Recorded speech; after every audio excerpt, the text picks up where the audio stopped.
Hello friends, my name is Shivam from DevOps Schools and I will help you to enable your learning process in various technologies of DevOps, artificial intelligence, machine learning, big data and many more.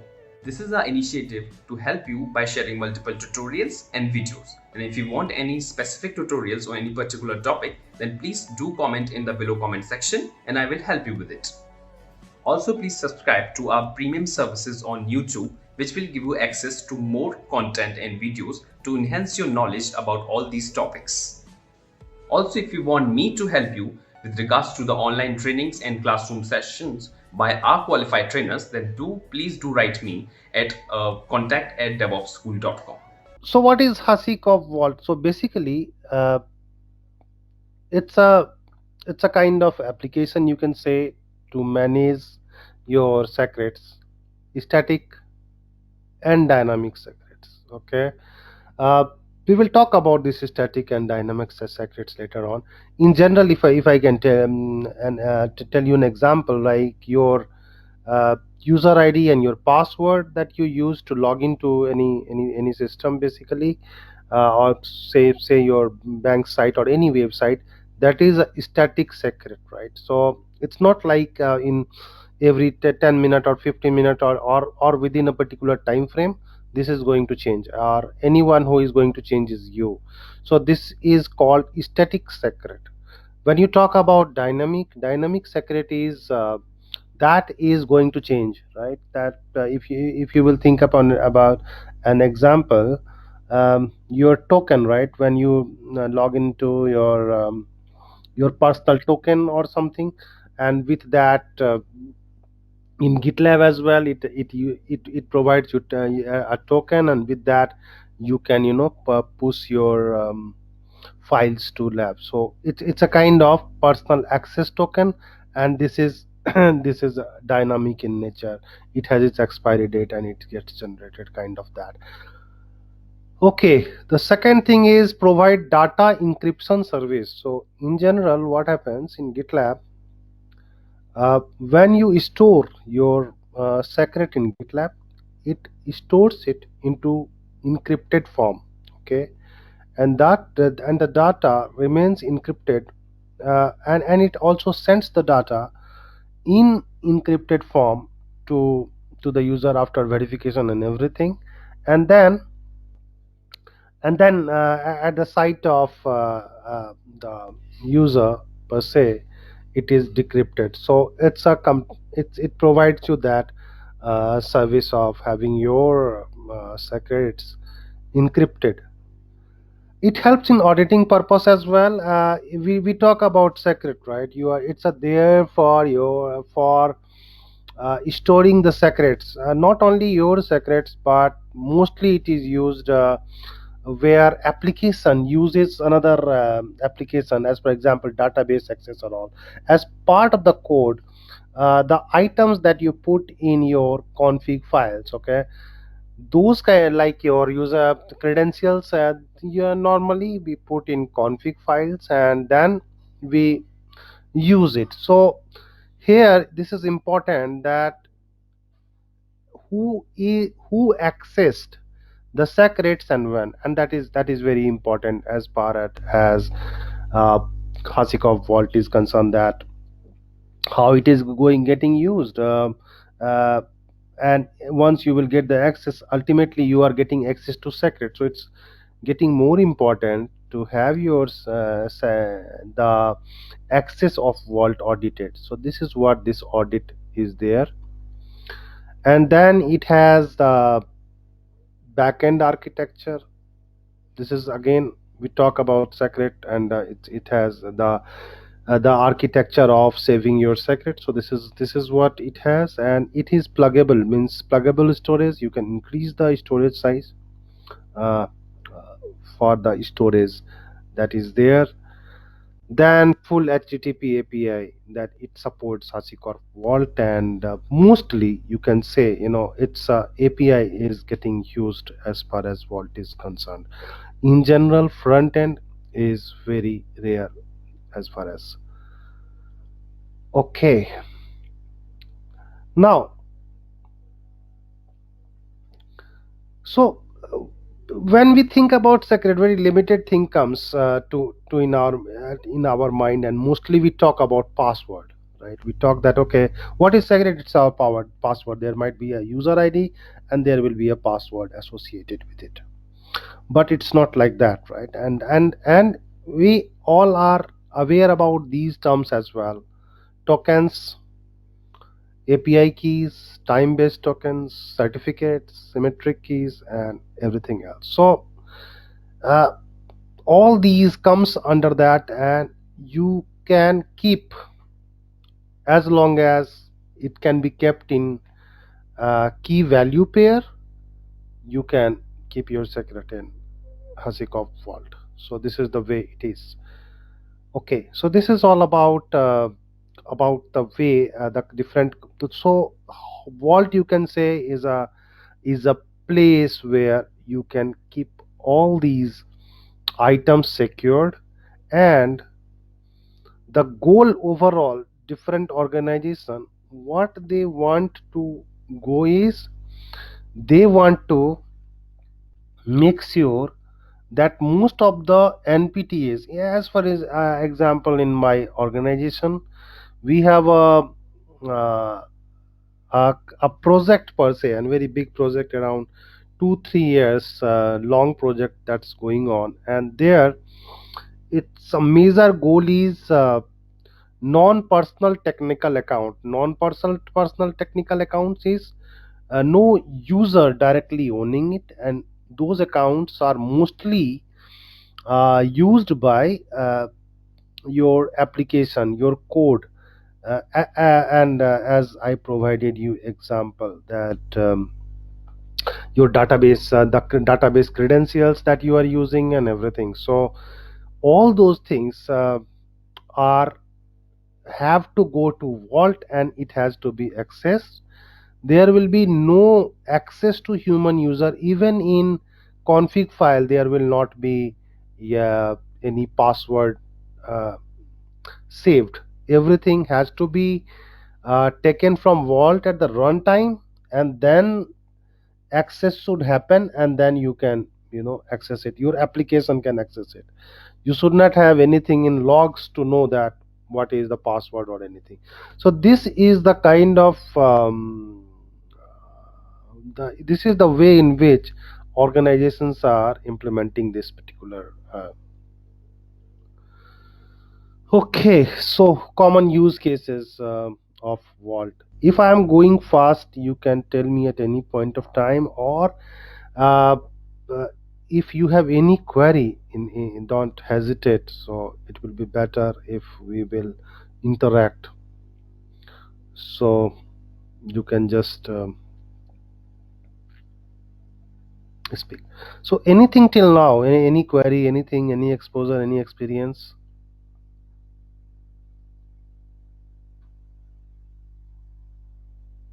So with Vault, like I guess, like because usually with secrets you think of just password, but from your experience, is there in Vault, is there a combination that when you do a Vault deployment, like do you use like passwords and tokens, or what's been your experience where in the deployments that you've done, where whether have you just used passwords, have you used tokens, or a Mm-hmm. combination? So I'm Okay. just curious. Yeah.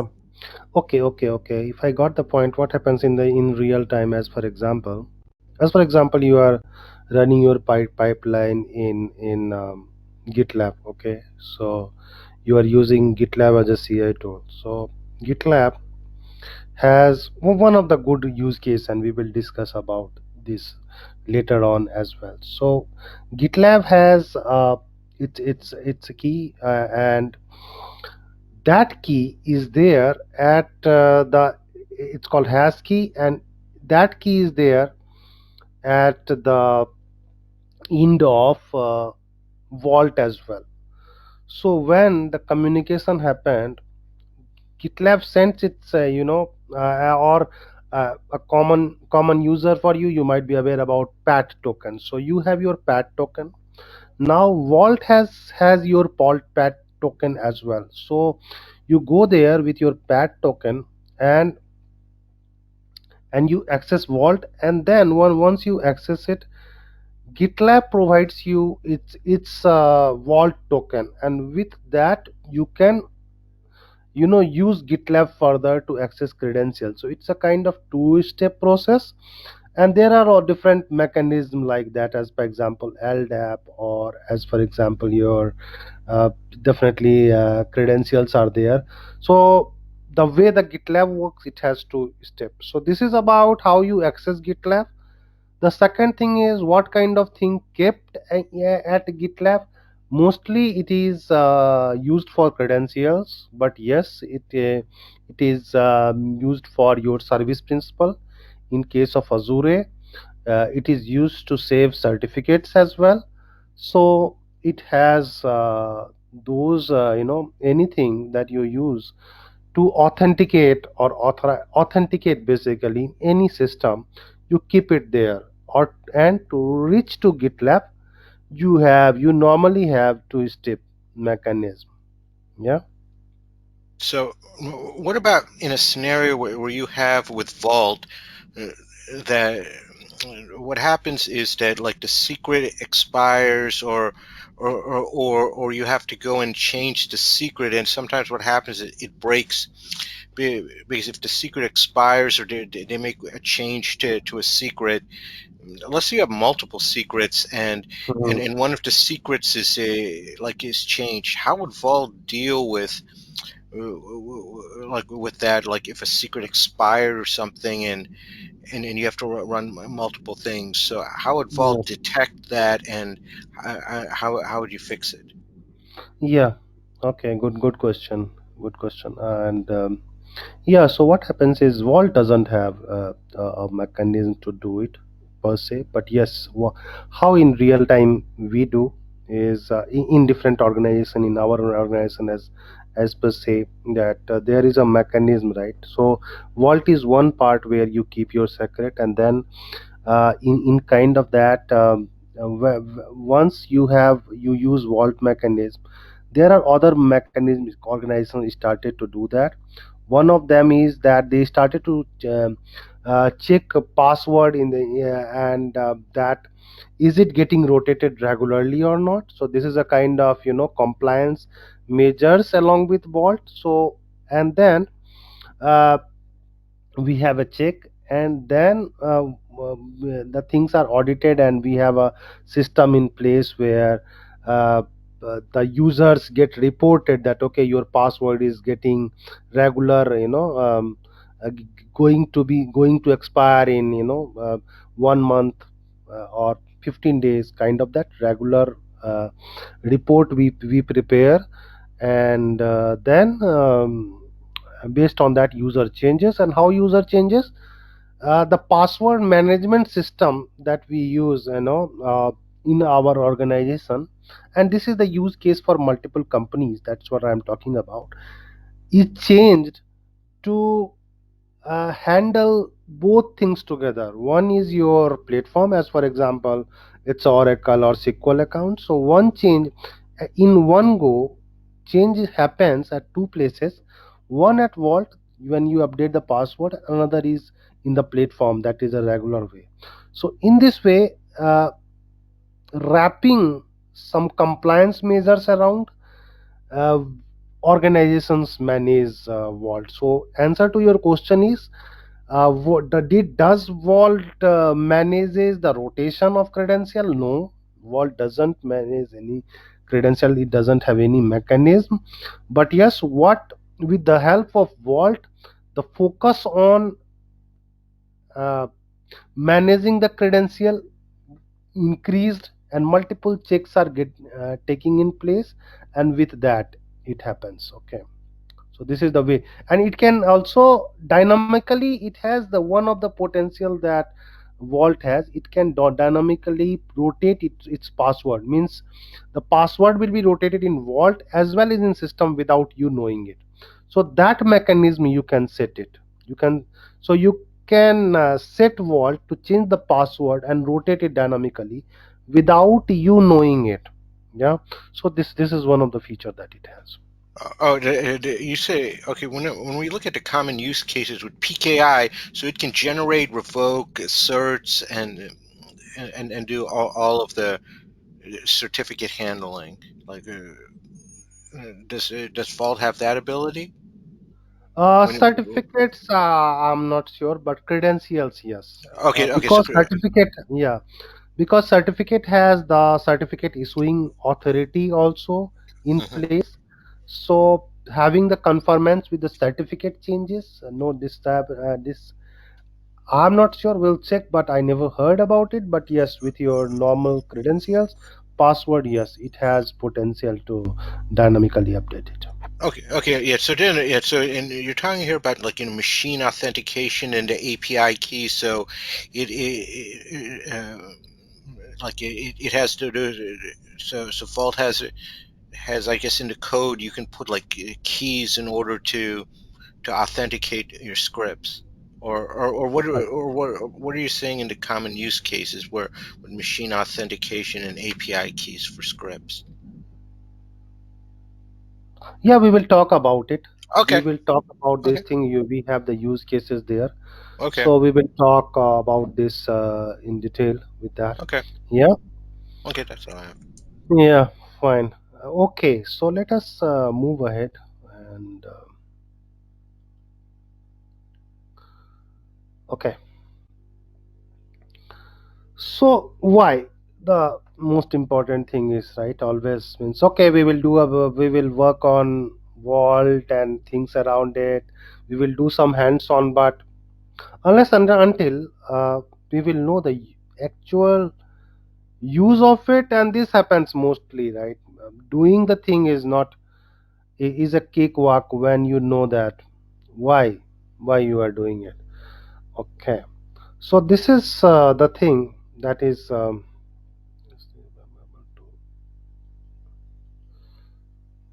Okay. Okay. So whenever you are, whenever in your organization per se, a vault is getting implemented, you need to ask some questions, and these questions will provide you answers ultimately while finding it that why you are using vault. There may be a number of things, right? Okay, there are teams which says that okay, and yes, we face while implementing vault in organization, we face this kind of resistance by different teams. Why I want to this is the way I used to keep all the secrets in database, and then database had its password, and then application fetches it. So they different people has their different stories around it, and it is very tough to implement at the ground level until we know we know that why vault, right? I You can be any side of that. You can be at the side of the person who is implementing vault in the organization as part of DevOps team or vault team, whatever. uh, there also you should know, because then you need to talk if someone will ask you queries why, because this is the first thing that people ask. How? It's rare means yes, people ask, but mostly it's why that keeps haunting people. So how are secret provision for new deployment, right? This is one of the things. Okay, how you are, if you are deploying, how the source, where you are keeping your secrets and everything, how you are doing the deployment, what is the mechanism, what is the mechanism in your project to keep your secret protected, how you are making sure that uh, no one apart from the members who should know the secret is not knowing it. What is the provision for that? Who has access to these secrets? So this is the third thing, right? uh, who should know it? As for example, as I told, in our organization we are running a project where we are uh, working on making sure that NPTAs, non-personal technical accounts, the accounts that is used by application or code only, only that can access, means it means no human user should have access to the secrets. So this is and you may have different need, but you should ask yourself this question as well, that okay, who has the access? Are they hard coded in your source repository? And this is a most common case. You put your secrets, we put the secrets used by the application or by the code in config file, and then we use it. But config file can be exposed easily, right? Whoever has access to the code, he can access it, that, right? So this is um, one of the thing. Are they ever rotated, and how often? That is the question that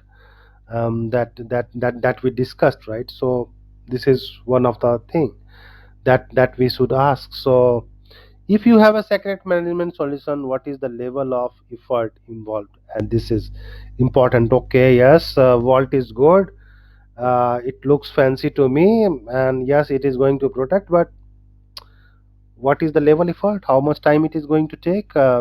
When we started in our organization, the vault on in general implementation of compliance related to account, we thought about doing it in 1 year, but it got extended to 2 more years already. So 3 years it is going to take, because in our case there are 2 lakhs identified non-personal technical accounts, and it may be, similar in multiple organizations around. So you can say, if you are not implementing this kind of system, you are exposed to, you are in risk at 2 lakh different places, you can say, if you have 2 lakh different accounts, and if it is not managed properly. So that is a big risk to an organization, and with one, loophole, you can be exposed in different areas. So yes, but anyway, whenever you talk about this, you should think in this manner. That can help you to relate it with it, right? So this is the next thing. Now, so yes, again, as in this class, mostly we are focusing about general brief understanding of that, and so that once we will be doing hands-on, we will be able, hands-on or practical, you can say, we will be focusing more on that. So um, if anything is coming up in your mind related to that, or anything you want to ask, definitely this is the right time. Once we will go to implementation, when once we will go to, the commands and all, and we will not be sure about why Vault and the architecture behind it, it will not be that interesting as Vault is. So any question till now, or are you fine? I guess when you bring up this architecture, when you put an HTTP API with Vault, do you go through command line, or do you go through command line, or do you bring up an interface in order to use like token store, policy store, expiration Yeah, manager, rollback manager? yeah. Mostly you can say it's API, and basically all others are wrappers, basically, right? So and Vault is, you can say, kind of a support system, right? Because it's a place where you keep your password credentials. So mostly uh, it happens in real world through command line, yeah, and through API, yeah. So in API, do you mean interface, or APIs, or that you're putting the calls into the code? Call to Vault, not Okay. code. Call from Okay. code to Vault, and yes, we get the response. So basically, it's like we reach Vault via API. Yes, this is the way it happens, but Hmm. this is the way it is used as well. Why? And there is a reason, right? Because mostly how this is going to happen, right? We are saying that we are going to store the credential that my code is using, right, in at some places. So the human accessibility, right, should be negligible in that. Okay, as soon as someone starts to accessing it, and it will have accessibility, the whole purpose of vault, right, gets defeated. So mostly what happens, your code connects to vault whenever the code needs to access it, and then access the credentials, and then it takes the credential and then authenticates, and the way it happens. So yes, most of the cases we will talk about APIs only, and in our organization we don't have even access to the front end, and this is the way it happens. Mostly users are not going to have front end kind of access. Yeah. Okay, so the sysadmin or DevOps, if they have to go in there, they would have to use command line in order to make changes. We have yes, we can access, and we have the logs, right? We have the logs feature, and we use logs to analyze. As person of DevOps, yes, we have to mostly go through logs that we see that coming up, go to the front end, as well as from the perspective of DevOps. Yes, we have to get idea of those internal architecture as well, right? So yes, Okay. front end as well. Yeah. Okay, so on a day-to-day basis, what you do is like you log in and then use the HashiCorp like Vault commands in order to troubleshoot and Yeah, on day-to-day basis, what happens, right? As part of DevOps, user will come to you with the challenges, right? So mostly this happens, right? That Vault normally is a system, as a system in general, you don't need to do much of the um, you know um, uh, you mostly can't do much of the things. What you can do is that when user comes to you and he says that, okay, hey, I'm facing problem in accessing Vault or something, right? So you get your details of the user, and you have different logs. Some logs that Vault provides, something that your organization, based on your organization, it is customized. So you get all those different details, and then you help user with the kind of problem, what kind of problem he is. He may be facing problem in authenticating Vault. He may be facing problem in authorization to Vault and getting the credential, or for one environment things are working fine, for others it's not. So it's mostly it comes with the user issues that they are facing, and then we need to support it. It mostly goes towards the supporting the user and directing it at the at right place, that what mistake they are doing or something. Mostly it's towards that, or internal implementation, Vault implementation with different systems. So this is mostly day-to-day job of a core, you can say, Vault support or DevOps guy. okay. Yeah. Okay, anyone else? Thanks, Anupam, for your nice questions. Boris, Saurav, Anindita.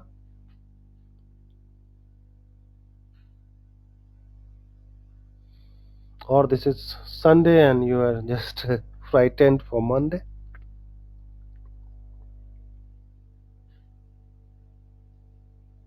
Okay.